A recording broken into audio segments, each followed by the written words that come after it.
Olá pessoal, tudo bem com vocês? Então a gente vai para mais uma aula nossa de Química aqui no Cursinho Popular Antonieta de Barros. Hoje a gente vai falar um pouco sobre Fisicoquímica. A gente mudou o tema de nossas aulas. Anteriormente a gente estava vendo Química Orgânica. Agora vai ser a Fisicoquímica, então é um tema diferente. A gente viu Química Orgânica, nomenclatura dos compostos, Química Verde, problemas ambientais, funções orgânicas. Agora é um tema um pouco diferente, que é a Fisicoquímica. A gente vai começar com a aula introdutória hoje, que é a aula sobre soluções. Então vamos lá? Uma solução, gente, é quando você adiciona um solvente e um soluto. O solvente, que pode ser, por exemplo, água, e o soluto, que pode ser um sal. Então, por exemplo, aqui a gente tem nitrato de potássio, KNO3. Isso aqui é um sal, K mais NO3-. Lembra da química inorgânica? Vocês veem com a Daniele. Então a gente tem 20 gramas de KNO3. Aqui está sólido. Quando você coloca isso na água, 20 gramas, ele vira KNO3 aquoso. Então ele está na água. Ó. Depois de agitar um pouquinho, você dissolve esse sal. Aqui a gente tem 35 gramas de KNO3. Mesma coisa, ó, colocou na água. Em 100 gramas de água a 20 graus, isso aqui é importante. Por que acompanha? Vocês vão ver o coeficiente de solubilidade depois, né? Por que acompanha sempre a temperatura? Porque é numa temperatura constante, tem que ser dado isso. Que a gente vai ver depois nos diagramas que essa temperatura, dependendo de qual é a temperatura, o sal pode ser mais solúvel ou menos solúvel em um determinado solvente. Então sempre acompanha a temperatura. Então a 20 graus, ó, 35 gramas, você vai ter 31,6 de KNO3 dissolvidos, opa, e um pouquinho não dissolvido. Então pode ser que o sal que você joga fique dissolvido totalmente ou fique não dissolvido, forme um precipitado. A gente vai ver quais são os tipos dessa solução. Né? O que é essa solução aqui que dissolveu tudo e qual que é essa aqui que não dissolveu todo o sal? Na solução a gente vai ter um limite de saturação, gente, que é o coeficiente de solubilidade. O que ele fala para nós? Ele fala a quantidade máxima de soluto, ou seja, sal, que você pode colocar em uma solução, sem que haja precipitação desse sal, para que ele se dissolva tudo. Então, é a quantidade máxima que você pode colocar, que ele vai ficar dissolvido. Então, aqui, ó, nós temos a 20 graus, a solubilidade do KNO3 é 31,6 gramas a cada 100 gramas de água. E, como eu disse, né, a variação da temperatura pode aumentar a solubilidade geralmente, isso para a maioria dos sais. Quando você aumenta a temperatura, você dissolve mais sal.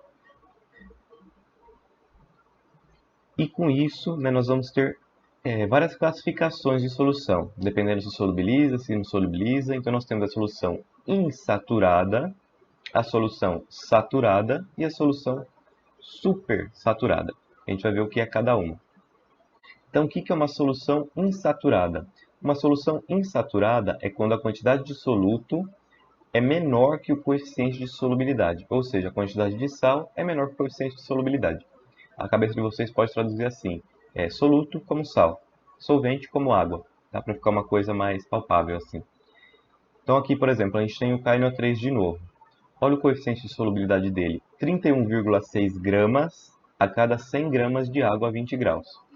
Então, se você colocar 20 gramas de KNO3, significa ainda que está menor que 31,6 gramas. Então, a gente tem uma solução saturada. Insaturada, desculpa. Quando a quantidade de soluto adicionada é menor que esse coeficiente de solubilidade. Então, solução insaturada, você colocou menos sal do que está previsto ali no coeficiente de solubilidade, tá bom? Então você pode colocar 20 gramas, 25, 30 gramas aí. Continua sendo menor que 31,6. Continuará sendo uma solução insaturada. E uma solução saturada é quando a quantidade de soluto adicionada, ou seja, a quantidade de sal adicionada, é igual ao coeficiente de solubilidade. Você saturou essa solução. De novo, nosso amigo KNO3. Então a solubilidade dele é 31,6 gramas por 100 gramas de água a 20 graus. Então se você colocar 31,6 gramas de KNO3 em 100 gramas de água a 20 graus, significa que você está em cima ali do coeficiente de solubilidade. A quantidade de soluto que você adicionou de sal é igual ao coeficiente de solubilidade, 31,6 gramas. Significa que essa solução está saturada. Se você adicionar um pouquinho mais de sal, já não vai dissolver. E é o que acontece nesse caso. É a solução saturada com corpo de fundo. É quando a quantidade de soluto adicionada é maior que o coeficiente de solubilidade, tá? Que eu esqueci de corrigir. É maior. Então, de novo, nosso amigão, KNO3, ele vai ter solubilidade de 31,6 gramas por 100 gramas de água a 20 graus. Então, se você colocar 40 gramas de KNO3 em 100 gramas de água, significa que uma parte vai precipitar. Só são solúveis 31,6 gramas. Então, 31,6 gramas serão dissolvidos e 8,4 gramas vai ficar no estado sólido ali, não vai dissolver. Então, uma solução saturada com corpo de fundo. Você passou do coeficiente de solubilidade. Então, o salzinho que você adiciona ali, a partir do coeficiente de solubilidade, vai para o corpo de fundo como precipitado. E é um sistema heterogêneo, né? Porque tem um precipitado aqui e uma solução. E nós temos uma solução supersaturada. O que é isso? É quando a quantidade de soluto adicionada é maior que o coeficiente de solubilidade. Então aqui nós temos dois exemplos. Ó. Nós temos de novo o KNO3, a 20 graus é 31,6 gramas a solubilidade dele. A 40 graus é 61,47. Então, se você tiver uma solução a 40 graus com 61,4 gramas de KNO3, o que acontece? Você vai ter uma solução e resfriar isso daqui vai ser uma solução super saturada. E isso aqui é muito importante, tem que ser um resfriamento lento em repouso, porque é muito instável. Então significa que 61,4 gramas de KNO3 vão continuar dissolvidos na água, mesmo acima do coeficiente de solubilidade a 20 graus, quando você resfria lentamente, tá vendo? Só que qualquer coisinha que cair aqui nessa solução, uma poeirinha, um cristal do próprio sal, alguma coisinha, já começa a cristalizar. Isso é muito legal, dá para fazer cristais com esse método, né? Não sei se vocês já viram isso. Pesquisa lá no YouTube para vocês terem curiosidade. Cristal de sulfato de cobre, vocês vão ver que legal como faz. Você esquenta muito uma solução, tucha sal lá dentro, muito, muito, muito, muito. Depois você filtra isso, né, para eliminar ali o sal que ficou insolúvel. Você vai ter muito sal solúvel porque a temperatura vai estar alta. E você deixa isso resfriando e descansando com um cristalzinho lá dentro, alguma coisa lá dentro para cristalizar. E vai formar um cristal de sulfato de cobre. É muito legal, gente. Vocês depois veem no YouTube. É no Manual do Mundo, famoso canal, né? Muito legal. Então, é uma solução muito instável, tá? Ela não fica para sempre assim, porque afinal você tem mais sal dissolvido do que ela consegue solubilizar, né? Por isso que ela é instável. Então, é a solução super saturada. E olha lá, como eu falei, né, elas são muito instáveis. Se você causar uma perturbação, ficar agitando muito ela, ou cair alguma coisa lá dentro, qualquer poeirinha, qualquer coisinha, vai haver a precipitação.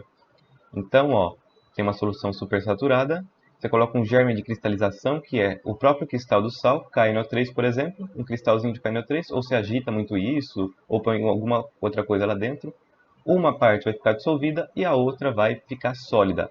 Ou então, né, se você colocar um cristalzinho, uma parte ficará dissolvida e a outra vai começar a juntar ao entorno do seu cristal, vai construindo um cristal maior, que é o caso do sulfato de cobre lá que eu comentei com vocês no vídeo. Então, elas são muito instáveis e elas existem por pouco tempo, as soluções super saturadas, tá bom? E nós também temos a solubilidade de um gás em um líquido. A gente viu isso em umas outras aulas, né? Os gases, eles geralmente são pouco solúveis nos líquidos, gente. São pouco solúveis. Solubilizam bem pouquinho, mas são solúveis. Olha o caso, por exemplo, do gás carbônico na Coca-Cola. Coca-Cola tem um monte de gás carbônico para poder manter aquele gás do refrigerante, né? E, e ele é solúvel. Dependendo da temperatura e da pressão, ele pode ser mais ou menos solúvel. Olha aqui, quanto maior a temperatura, menor a solubilidade de um gás no líquido. Se você ferver, por exemplo, uma Coca-Cola, vai sair todo esse gás de lá, né? Porque as moléculas estão em maior agitação ali, o gás não vai ficar preso ali dentro daquele líquido. Então, quanto maior a temperatura, menor a solubilidade de um gás. E quanto maior a pressão, maior a solubilidade. Em temperatura constante, fixando a temperatura, né, para ela não variar. Essa é a lei de Henry. E isso é o caso também da Coca-Cola. Quando a Coca-Cola está pressurizada dentro da garrafa, o que acontece? Ela está numa alta pressão. A solubilidade de CO2 é maior ali. Por isso que aquele CO2 fica quietinho. Quando a gente abre, você tira a pressão, um pouco daquele gás vaza. Então, quanto maior a pressão, maior a solubilidade do gás também. Lembra da Coca-Cola lá? Quando a gente abre, a gente libera essa pressão, né, e sai um pouco de gás. E quanto maior a temperatura, menor a solubilidade. Moléculas se agitam mais e esse gás não quer ficar lá dentro do líquido, tá bom? E nós temos também as curvas de solubilidade, que são nada mais são, né, do que diagramas que mostram a variação do coeficiente de solubilidade com a temperatura. Então, olha aqui, ó, tem vários sais, ou não, ou açúcar, por exemplo, que não é um sal, né? C12, H22, O11. Olha a solubilidade dele, aumenta muito. Se você for esquentando, ó, por exemplo, a 10 graus, a solubilidade do açúcar é 190 aqui, gramas por 100 gramas de água. Se você pegar a 60 graus aqui, ó, vai para 280. Aumenta muito a solubilidade do açúcar em água numa temperatura mais elevada. Olha aqui o KNO3, nosso amigo que a gente estava dando exemplo. Olha como a solubilidade dele aumenta, gente. A 10 graus, ó, é, sei lá, 15 aqui, ó, mais ou menos. Se você pegar 90 graus, olha a solubilidade dele. Vai lá para os 200. Você vê como a solubilidade de um sal varia na água? Isso porque você esquenta as moléculas de água, elas se agitam mais e dissolvem melhor esse sal. Quanto maior a temperatura, o que a gente pode tirar de conclusão desse gráfico? Maior a solubilidade para a maioria dos sais ou compostos, como o açúcar, que é uma dissolução endotérmica.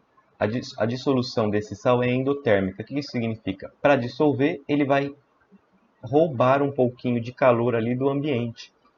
Então, se você fornecer calor, você facilita a dissolução desses sais. É uma dissolução endotérmica. E se quanto maior for a temperatura, menor a solubilidade, é uma dissolução exotérmica, como é aqui, ó, sulfato de cério. O que isso significa? Que quando ele se dissolve na água, o sulfato de cério, ele libera energia. Se você estiver fornecendo, libera calor. Se você estiver fornecendo temperatura, ali, aumentando a temperatura, vai ter calor no meio, vai atrapalhar. Então, uma dissolução exotérmica. Então, isso é o que a gente tira de conclusão desse gráfico. A maioria dos sais aumenta a temperatura, aumenta a solubilidade. Alguns, se a dissolução for exotérmica, ou seja, se a dissolução dele liberar calor, se você estiver fornecendo calor, você atrapalha a dissolução. Maravilha? E tem também, ó, vamos interpretar curva de solubilidade agora, que é a variação do coeficiente de solubilidade de novo com a temperatura. Então, ó, temperatura, coeficiente de solubilidade. Aqui do KNO3. Ó, o que ele fala aqui? Na temperatura de 50 graus, a quantidade máxima de KNO3 que se dissolve em 100 gramas de água são 80 gramas. Então você vem aqui, ó, 50, mais ou menos 80 gramas. E a solução é saturada. Por que é saturada? Você está bem em ciminha do coeficiente, ó, de solubilidade, que é representado por essa curva aqui. Para obtermos uma solução saturada de KNO3 a 40 graus, basta dissolver 60 gramas de KNO3 em 100 de água. Então vamos ver? 40 graus, dissolve 60 gramas em 100 de água. Ok, é verdade também. Se a gente quiser obter uma solução de KNO3, né, em água, a 40 graus, só dissolver 60 gramas mais ou menos de sal aqui, ó. Solução saturada, está em cima dessa curva. Se resfriarmos uma solução saturada de 50 graus para 40, teremos um corpo de fundo igual a 20 gramas. Então vamos ver? 50 graus aqui, ó. Se resfriar uma solução saturada, significa que ela está aqui na curva. De 50 para 40, para cá, teremos um corpo de fundo igual a 20 gramas. Então, ó o corpo de fundo aqui. Antes você tinha 80 gramas em 50 graus. Agora você vai ter 60 gramas em 40 graus. Então você tinha 80, foi para 60, o corpo de fundo é 20 gramas. Então a solução saturada com corpo de fundo. E aqui o último, né, 200 gramas de água a 40 graus dissolvem no máximo 120 gramas de KNO3. Vamos ver? 200 gramas de água a 40 graus. Aqui está por 100 gramas de água. tá? A gente teria que fazer uma regra de 3. A gente vai ver nos próximos slides, nas próximas matérias, como que funciona a regra de 3. Mas seria o que, por exemplo? Seria 40 graus, em 100 gramas dissolveria 60. Em 200 dissolveria 120. Mas isso aqui, não se preocupe com essa última, eu deixei essa regra de 3 para explicar na próxima aula, tá? Que eu quero explicar bem detalhadamente porque ela é importante. Então, é importante vocês entenderem essas 3 primeiras aqui, maravilha? E nós chegamos ao fim da nossa aula de hoje. É a primeira aula sobre fisicoquímica, é muito importante que vocês entendam, né? Qualquer dúvida, gente, pode entrar em contato comigo ao WhatsApp, Facebook, plantões de dúvida, pelo meio que vocês acharem melhor, tá bom? Espero que vocês tenham aproveitado. É uma aula introdutória, por isso que hoje nós não temos exercícios, mas nas próximas aulas já vou começar a colocar exercícios, né? Então é bom que vocês entendam, tenham bem sedimentados esses conhecimentos, tá bom? Então, até a próxima, gente. Espero que vocês tenham aproveitado.